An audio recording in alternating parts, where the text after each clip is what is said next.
Hello, good evening. As the Gaza war nears its second year, the United States has once again blocked international calls for peace at the UN Security Council's historic 10,000th session. Washington cast its sixth veto against a resolution demanding a ceasefire. 14 members voted yes, but one veto was enough to silence the council. The vote comes as famine spreads across Gaza, with desperate families scavenging for food under constant bombardment by the Israeli occupation army. UN reports now accuse Israel of committing genocide, yet Washington continues to provide full diplomatic protection. Why does the United States keep shielding Israel despite global outrage? Will the General Assembly be any different?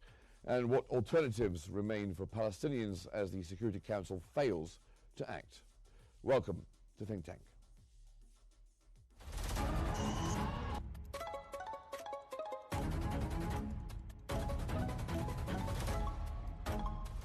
Our world is becoming unhinged.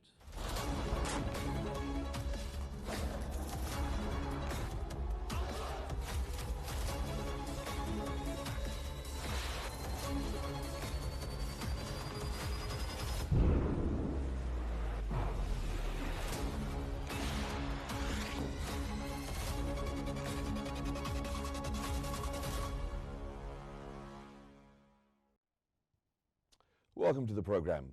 The Washington Post has reported that the United States vetoed a UN Security Council resolution demanding an immediate and permanent ceasefire in Gaza and the release of detainees, isolating itself alongside Israel against the rest of the Council. The measure, supported by all 14 other members, described Gaza's humanitarian crisis as catastrophic and urged Israel to lift restrictions on aid. Palestinian envoy Riyad Mansour called the outcome deeply disappointing for civilians enduring what he calls this nightmare.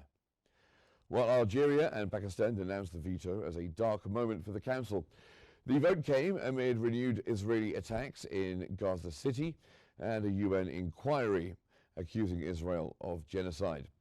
With the UN General Assembly preparing to debate Palestinian statehood, Washington faces growing estrangement from allies such as the UK and France, as polls show rising US public concern over Israel's conduct in Gaza.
Well, now we are joined from Pennsylvania by Malik Francis, who's a member of the Republican Party, and also from Paris by Majid Boudin, who is an international law professor. Thank you very much for being here with us. I'll start with you, Professor Boudin. So the US vetoed 6 Gaza ceasefire resolutions. That's since the war began. So despite near unanimous global support, how does this reshape the legitimacy of the Security Council? What does it say about the UN Security Council? Is it a busted flush? Is there any point in it? Well, we have to look at this veto on 2 sides. First, is political. Speaking, the U.S. can veto anything they want, like any other member of the Security Council. But legally speaking, under international law, we have to understand why the veto was designed. International law and the charter of the UN, specific charter of the Security Council. It was designed, the veto, to establish peace, maintain peace and protect peace. And when we protect peace, when the international community protects peace, it means that they will protect population from war crimes and major crimes. So here, the fact is established that there is famine, that there is killing, that there is a number of killed people, more than 5,000. So the purpose of the peace is to protect this population. And this can happen in Gaza, in any country in the world, and must be treated in the same way. Indeed. Well, let me just bring in Malik Francis, who's joining us from the United States and is a member of the Republican Party. This is your president. Your party's in power. Your party voted against this resolution again. What's your take on that? What's your reaction to that? We know that the Trump administration was going to veto the Security Council resolution demanding a ceasefire in Gaza. Unfortunately, the Republican Party in America are not the same as they were before Mr. Trump took office. Yes, in 2016, we, the Republicans in Pennsylvania, got him elected. Unfortunately, because he did not do a good job, some of us don't support him anymore because he does not represent the interests of the United States and the American people. As we know, he's representing Israel and the interests of Israel. And this is against our principle because the Republican Party, the party of Abraham Lincoln, that freed the slaves, that worked for peace, that the Republican Party stood for human rights. Now, unfortunately, we support an international terrorist state, the state of Israel. We support war criminals such as Benjamin Netanyahu. He welcomed him at the White House. It was an insult to America and to the American people. And he's going to welcome him again after United Nations meeting. We don't, most of us now at the Republican Party don't support President Trump and don't support his policy because he promised us to be a man of peace. And he claimed that he stopped 7 wars. I don't know where. I think it was 10. I think it was the latest count is 10. I think 10 wars he's ended. Yeah, the war. He was supposed to stop the war in Ukraine, Russia, in 24 hours. Every day he said we have a new plan, a new game to stop the genocide in Gaza. He has done nothing. Unfortunately, he has people around him who are pro-Israel, not pro-America. But he promised us that America is first. Every veto he has been using at United Nations represents millions of bullets that are killing the children of Gaza. He sees the video. Children are starving to death. He sees that our American made military equipments are destroying everything in Gaza, killing everything that is moving in Gaza. Yes, okay, there are Israeli hostages. Maybe they should be freed. How about the thousands and thousands of Palestinian hostages in Israeli prison that the Red Cross or Red Crescent are not allowed even to talk to them? Let me ask you, Mr. Francis, that stood for human rights. Sorry to interrupt. But let me ask you, Mr. Francis, because you're a member of the Republican Party, and I'm guessing you're more of a Reaganite or a Bush-era sort of Republican. But why are you still a member of the Republican Party? I mean, this is his second term now. He wasn't much better in the first term when it comes to Israel. He allowed more settlements and more stealing of land. So why are you still a member of the Republican Party?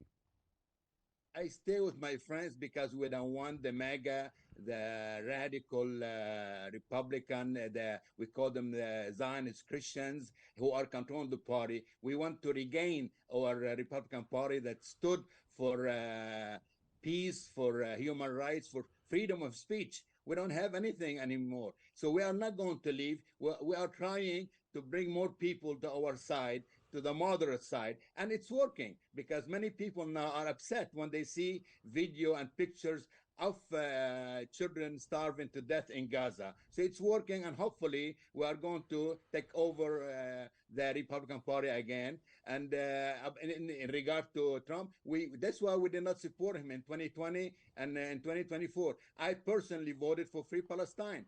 Me and my family and my friends, we did not vote for him. As a Republican, yes, I'm an American Republican, not a Trump Republican or MAGA Republican. Okay. I work for the interests of the United States. I work for peace and justice and human rights and freedom of speech here in the United States because, as he said, anyone that criticizes him on TV, he's going to revoke the license of the TV station. It never happened in America. Maybe it happened in the Soviet Union, but not in America. We have a different America now, and we are not going to stand by and allow him to destroy what America stands for. Well, you need to come to the Middle East, where we're much more liberal over here these days than America, I think. Dr. Boone, let me come back to you. Is the 10,000 Security Council meeting? 14 members supported the ceasefire, obviously. One veto killed it. I mean, this veto really cripples the UN, doesn't it? It's true. There is now we have to put the question: what next? It's each time there's now a veto to avoid accountability and to let mass killing go further.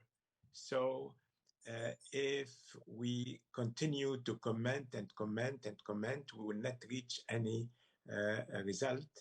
Now, states must understand that they have to act and they have possibilities to act. Normally, when we put it politically, we say, okay, but next time we'll go back to the Security Council and there will be another veto and it will be the same. And we will be like the Sisyph, the rock of Sisyph. It means we can put the stone up to the mountain, and then when we reach, the rock will be pushed down, and then we repeat it and repeat it again. This is politically speaking. So we have to shift from the political considerations to the legal consideration. And international law, the Security Council, the UN, they have responsibility when they don't fulfill their commitments and their obligations. What are the obligations of the UN and of the Security Council is to, in this point, so they are failing to establish peace. There is not a general will to make this failure, but there is a veto who did it. So one of the possibilities is to ask the Secretary General of the UN, or a state can do it directly. They have to go to the International Court of Justice and ask for an advisory opinion. The ICJ had the authority to give an advisory opinion on the subject. What is the point for that, and what is the content of this request? Is to say whether the veto is an unlimited power. The answer is under international law, there is no power which is unlimited under international law. Each power has its framework and have its limit. And these limitations, we have to make of these limitations under international law on the veto. And we very possible. Okay, coming back to you, Malik Francis. So Morgan Ortagus, who is the U.S. representative to the UN, has dismissed the UN's declared famine in Gaza, and says that the reports by the UN were using flawed methodology. Why is the US so eager to discredit the international agencies documenting of Gaza's deliberate starvation by Israel? Because Morgan Ortagus is neither a politician nor a diplomat. She is like a robot. She reads whatever they write to her on a piece of paper. And unfortunately, we don't have diplomats anymore at the State Department or the White House. Most of them left because they could not work with the Trump administration. And Morgan Ortagus, who is President Trump envoy to Lebanon, does know nothing about the Middle East or about the Lebanese crisis. She's a beautiful lady, that's all, no more, no less. But here the problem here, that the only solution now to stop the bloodshed in Gaza, to force the Israelis out of Lebanon and out of Syria, is for the Gulf states and Egypt to suspend all diplomatic and commercial ties with the state of Israel, because Israel is a terrorist state and has no respect for any treaties. Indeed, and that's a good point. But coming to you, Dr. Boudin, the U.S.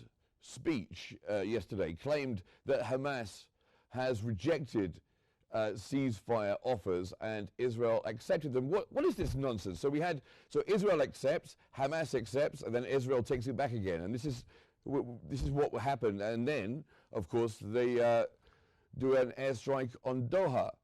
I mean, how do we have to listen to this narrative? It's very propaganda. It's propaganda, it's lies. And the Trump administration, unfortunately, Trump is afraid of Benjamin Netanyahu because Benjamin Netanyahu is the master. And he said it. The Israeli lobby controls the Congress and the White House. And they have enough information about Trump and every member of the Congress about their illegal things they did in the past, and they blackmail them. And I would say Washington, D.C. is an Israeli-occupied territory. So yes, many politicians are afraid to express their views or to work for America. And what happened in Qatar, it was against everything we believe in. It was against the treaties between Qatar and the U.S. Don't forget that Qatar just sent an airplane worth $400 million, a gift to President Trump. There is the largest military base in Qatar in the Middle East. They knew about the Israelis. They knew about their plan before Israel bombed Doha. And Trump, instead of punishing Israel, he defended them. And he said, oh, no, they won't do it anymore. I told Benjamin Netanyahu not to do it again. This is an insult to all of us Arab, is an insult to Qatar, an insult to every Arab states. This is unacceptable.